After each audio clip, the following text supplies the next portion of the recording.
नमस्कार, स्वागत है आप सभी का। यूपी ट्रिपल एससी एएनएम नई भर्ती के विज्ञापन को लेकर के बात करेंगे। आखिर विज्ञापन कब तक आ जाएगा? हालांकि इसको लेकर के ऑलरेडी कल ही हमने एक वीडियो अपलोड की थी, फिर भी यहाँ पर कुछ आवश्यक सूचना आप सभी के लिए है, इसलिए दोबारा से यहाँ पर वीडियो बनाना पड़ा। और यहाँ पर एक महत्वपूर्ण अपडेट और है। माननीय हाई कोर्ट से एक आदेश आया है जिसमें जवाब मांगा गया है कि जो भी बचे हुए सीटें हैं भर्ती पूरी होने के बाद फाइनल रिजल्ट आने से पहले आयोग चाहे जितनी बार वेटिंग लिस्ट जारी करे, यानी कि पूरक सूची जारी करें, उसको वेटिंग लिस्ट ना कह के पूरक सूची, डीबी से पहले या फिर फाइनल मेरिट लिस्ट से पहले दोबारा से अभ्यर्थी बुला के उनके दोबारा से डीबी करा लें कुछ और अभ्यर्थियों को बुला करके, यानी अगर उनको लगता है कि सीटें खाली न चली जाए। लेकिन अंतिम रिजल्ट आने के बाद वेटिंग लिस्ट जारी करने का कोई भी प्रावधान नहीं है यूपी ट्रिपल एससी से।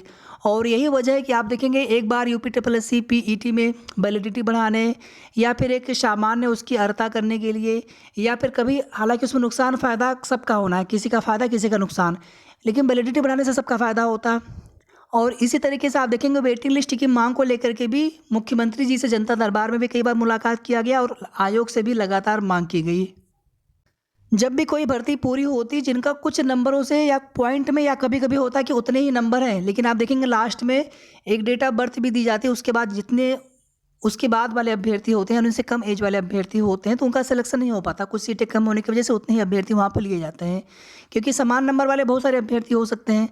तो फिर उन अभ्यर्थियों को ये होता है कि काश अगर यहाँ पर वेटिंग लिस्ट आ जाए, क्योंकि ज्वाइनिंग के बाद भी कुछ सीटें खाली बचती हैं और अंतिम रिजल्ट आने के बाद भी कुछ न कुछ सीटें खाली रह जाती हैं किसी कैटेगरी में। तो अगर उन सीटों को उसी भर्ती के अभ्यर्थियों से मेरिट डाउन करके समायोजित कर लिया जाए तो कहीं ना कहीं फिर बहुत सारे अभ्यर्थियों की घर में खुशियाँ आ सकती हैं, उनकी भी उम्मीदें पूरी हो सकती हैं, उनका भी सपना साकार हो सकता है। तो यहाँ पर कोर्ट ऑर्डर देखेंगे और जितने भी भर्ती के अभ्यर्थी हैं यूपी ट्रिपल एससी के, चाहे वो भर्तियाँ पूरी हो चुकी हों या फिर भर्तियाँ अभी आगे चल रही हो, आगे पूरी होने वाली हों, तो आप सभी से रिक्वेस्ट है कि वेटिंग लिस्ट वाली मुहिम पर आप सभी साथ दीजिए। हमें तो ये समझ में नहीं आता कि वेटिंग लिस्ट जारी करने में क्या दिक्कत है। मुख्यमंत्री जी जब चाहें तब इसमें निर्देशित कर सकते हैं, इसके लिए जो भी नियमावली में संशोधन करना पड़े, जो भी चीज़ें करनी पड़े वो बहुत जल्दी तुरंत कर सकते हैं।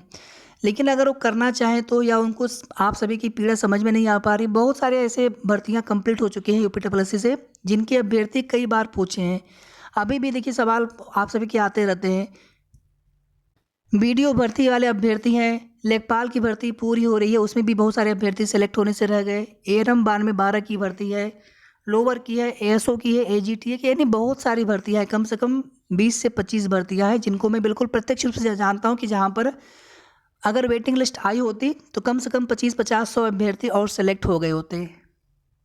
तो यहाँ पर देखिए एक भर्ती थी सहायक सांख्यिकी अधिकारी, 2019 की वैकेंसी थी और इसमें आप देखेंगे 621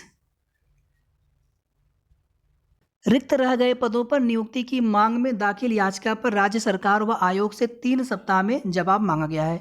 और यह आदेश न्यायमूर्ति जे मुनीर ने दीपक कुमार व 7 अन्य की याचिका पर दिया है। और याचिका में कहा गया है कि असिस्टेंट स्टैटिस्टिकल ऑफिसर के 621 पदों के लिए जारी 2019 के भर्ती विज्ञापन में 346 सीटें सामान्य, 193 ओबीसी, 60 एससी और 21 एसटी के लिए आरक्षित की गई थी।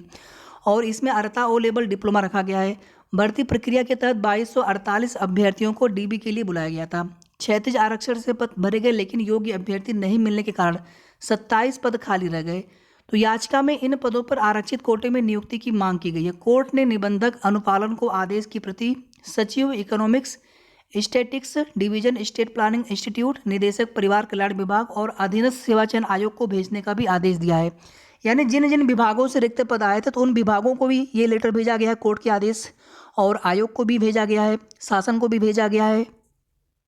और अगर यहाँ पर ये प्रोविज़न हो जाता है कि नहीं, फाइनल भर्ती फाइनल होने के बाद भी, फाइनल रिजल्ट आने के बाद भी अगर यहाँ पर एक वेटिंग लिस्ट जारी की जा सकती है जो भी पद खाली रह जाते हैं, तो इसी से समझ लीजिए कि सैकड़ों, लगभग हजारों अभ्यर्थियों को फ़ायदा होने वाला है अगर सभी भर्तियों को मिला ले तो। अगर एक बार प्रावधान होगा तो फिर वो प्रावधान सभी भर्तियों में लागू करना पड़ेगा आयोग को, सरकार को।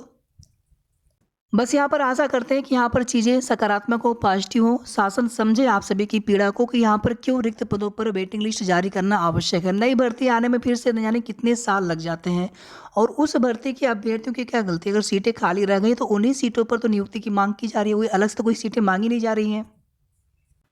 आगे देखिए आप सभी यूपी ट्रिपल एस सी से नई एएनएम भर्ती, नई एएनएम वैकेंसी को लेकर के बात करेंगे। हालांकि ऑलरेडी आप सभी को हमने अपडेट दिया था कि जुलाई तक बिल्कुल उम्मीद ना करें, अगस्त लास्ट तक आप मान करके चलें, अगर सब कुछ ठीक रहा तो नोटिफिकेशन आ जाएगा। बिल्कुल श्योर कन्फर्म आपको तभी बता पाएंगे जब चीज़ें बिल्कुल कन्फर्म पता चलेंगी। और कोई स्टे कोई रोक नहीं है, जो लोग भी बता रहे हैं बताने दीजिए, हो सकता है उनको कुछ चीज़ें पता चली हो। मैं ऐसा नहीं कह रहा हूँ कि उन्होंने गलत बताया, तो सबकी अपनी चीज़ें, सबकी अपनी नॉलेज होती है, लेकिन जहाँ तक हमें पता है कोई रोक नहीं, कुछ अड़चनें होती हैं। अध्याचन आने के बाद कुछ विवाद ना हो, या रिजर्वेशन का मामला है। और आप सभी जानते हैं कि ईडब्ल्यूएस वाले प्रकरण में भी आप देखेंगे किस सीटें किस प्रकार से कहाँ पे कैसे समायोजित किया गया था, फिर विभाग में उन सीटों को कैसे देखा जाएगा। अगर आप ध्यान से देखेंगे तो ईडब्ल्यूएस की जो भी सीटें खाली रह गई थी उन सीटों को अनारक्षित कर दिया गया था। तो अब संबंधित विभाग से किस प्रकार से सीटों का अध्याचन मिलेगा, तो उसमें कुछ अड़चने हैं, बाकी कोई रोक नहीं है, कुछ अड़चने हैं। जैसे ही वो अड़चने क्लियर हो जाएंगी, स्पष्ट हो जाएंगी, हालांकि अध्याचन ऑलरेडी आयोग के पास भेजा गया है, इसमें कोई भी संशय वाली बात नहीं है। शासन से भी निर्देश मिला हुआ है कि इस भर्ती का नोटिफिकेशन जारी कर दिया जाए। और इसके बाद फिर लेखपाल का नोटिफिकेशन आ रहा है, लोअर का है, एएसओ का भी, एएसओ की भी उम्मीद है। कुछ और भर्तियां हैं जिनके नोटिफिकेशन अक्टूबर नवंबर तक आपको देखने को मिलेंगे, दिसंबर तक भी।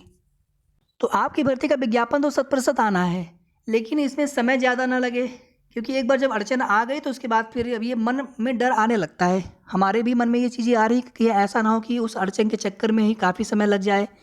तो यहाँ पर हम लोगों ने कल की डेट में ट्विटर कैंपेन रखा है 2 अगस्त 2024 सुबह 10 बजे से। और ये हैशटैग आप लोग बिल्कुल एज इट इज़ यूज करेंगे और कोई बहाना नहीं चलेगा। हम भी आप सभी का साथ देंगे, आप लोग इस मुहिम में ज़रूर साथ दीजिए।